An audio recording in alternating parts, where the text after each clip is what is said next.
बिस्मिल्लाहिर्रहमानिर्रहीम। अस्सलाम वालेकुम। आज आपके साथ अफ्तारी के हवाले से बहुत ही चटपटी और मज़ेदार सी चना चाट की रेसिपी शेयर कर रही हूँ और इसके साथ बनने वाली सर्व होने वाली इमली की खट्टी मीठी चटनी भी बनाऊंगी। दोनों रेसिपीज़ बहुत अच्छी हैं, आपने मुकम्मल देखनी है। रेसिपी अच्छी लगे लाइक करना है। तो चलें बनाना शुरू करते हैं। मैं सबसे पहले इमली की यहाँ पर खट्टी मीठी चटनी बनाकर रख लूँगी। इमली को मैंने पानी में भिगो कर रखा हुआ था, उस पानी में से मैंने 1 कप पानी निकाल लिया है और 2 कप पानी मैं इसमें एक्स्ट्रा शामिल कर रही हूँ।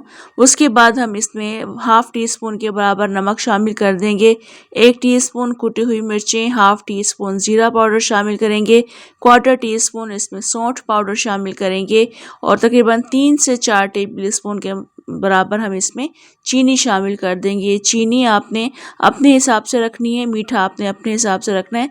आप इसमें चीनी की जगह गुड़ भी शामिल कर सकते हैं।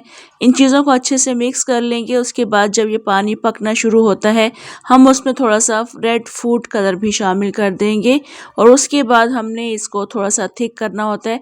यहाँ पर हमने इसको ज़्यादा नहीं पकाना है। अगर आपने ये चटनी उसी वक्त यूज़ करनी है, ख़त्म करनी है इसको, तो आप इसमें कॉर्न स्टार्च ऐड करके इसको गाढ़ा कर सकते हैं। अगर आपने इसको महीने भर के लिए या हफ्ते भर के लिए बनाकर रखनी है तो आप इसमें फिर कॉर्न स्टार्च ऐड मत कीजिएगा, क्योंकि ये ठंडा होने के बाद थिक हो जाता है। फ्रिज में रखने के बाद भी ये काफ़ी ज़्यादा थिक रहता है।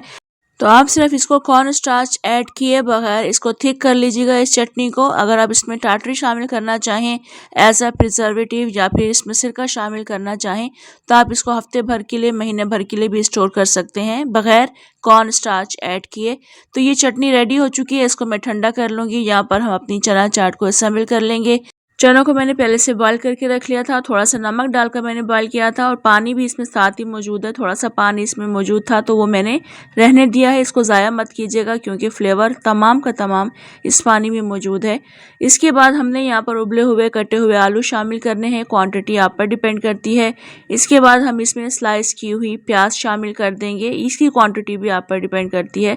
थोड़ा सा हमने हाफ बंच के बराबर इसमें कटा हुआ हरा धनिया शामिल करना है और पुदीना भी हम इसी तरह से हाफ बंच में काट कर शामिल कर देंगे। साथ ही हमने इसमें टमाटर भी शामिल करने हैं, ये भी आप अपनी मर्ज़ी से शामिल कर सकते हैं। और हमने तकरीबन 1 टीस्पून के बराबर नमक शामिल करना है। कुटी हुई मिर्चें हमने अपने टेस्ट के अकॉर्डिंग शामिल करनी है, जितनी हम खाना पसंद करते हैं। मैंने तकरीबन 3 टीस्पून शामिल किए हैं और 1 टीस्पून हमने ज़ीरा पाउडर शामिल किया है, 1 टीस्पून चाट मसाला शामिल किया है और इसमें हम इमली का पल्प शामिल कर देंगे। ये तकरीबन आधा पाव के बराबर इमली थी जिसे मैंने भिगो कर रखा हुआ था। थोड़ा सा मैंने 1 कप के बराबर इमली की चटनी बना ली है, बाकी जो रह गया था वो मैंने इस चाट में शामिल कर दिया है। इमली का पानी भी आपने अपनी मर्ज़ी से शामिल करना है, जितना खट्टा खाना पसंद करते हैं आप। चना चाट को अच्छे तरीके से मिक्स करने के बाद बारी आ जाती है इसे सर्व करने की, तो बाउल में ऐड कर दिया है इसको। हमें इसके साथ पापड़ी चाहिए होती है, सेव चाहिए होती है और इसके अलावा हम इसके साथ खट्टी मीठी चटनी बनाते हैं। तो ये वो किनारे हैं जो मैंने समोसा शीट्स बनाई थी, उसमें से किनारे निकले थे, बच गए थे, उनको मैंने फ्राई कर लिया है। अब हमने थोड़े से किनारे इसके ऊपर तोड़कर इस तरह से ऊपर से डालने हैं। इसके अलावा हम इसके ऊपर सेव को स्प्रिंकल करेंगे और साथ ही हम इसको खट्टी मीठी इमली की चटनी के साथ सर्व करेंगे।